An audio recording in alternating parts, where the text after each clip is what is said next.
Suppose that P1, player 1, decides to execute or imprison player 2 instead. So in other words, we change a 0 to a -1 in the 1-2 entry of the original matrix. Okay? So we put a -1 here where we had a 0 before. And we leave all the other entries the same. Suppose now that P1 acts first. Well, then P1 takes out everyone whom P1 would execute or imprison. So that would be 2, 6, and 8. Okay. So that would leave, okay, every 1, 3, 4, 5, and 7. In other words, 1,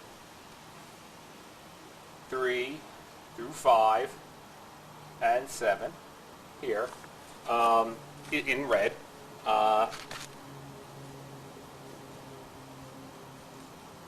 Sorry.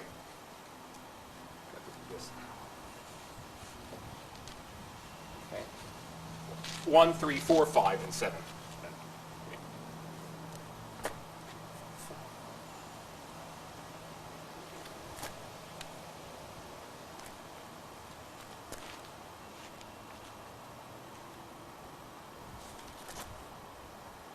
Okay.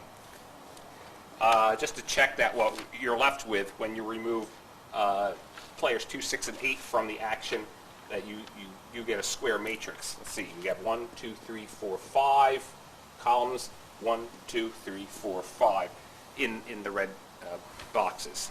Okay. If now we are left with P1, 3, 4, 5, and 7. And that submatrix looks like this. Okay.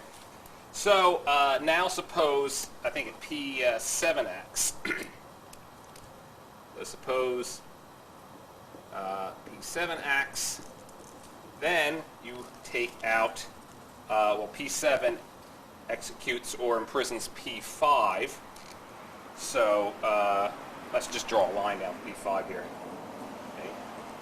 And you're left with the submatrix containing 1, 2, 4, and 7, which is all zeros.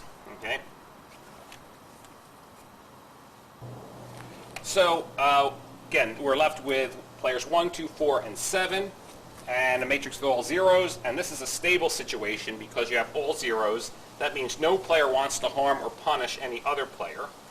Okay, this is after P1 gets their way first, and then P7 gets their way.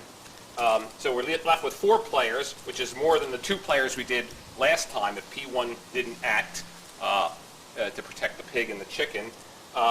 Therefore, these are the players who deserve to live and be free, because they're the ones choosing to maximize the benefit.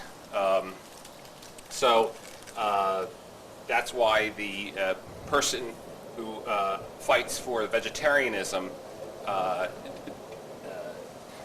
is maximizing the benefit for as many players as possible, and therefore the individual fighting for vegetarianism deserves to live and be free.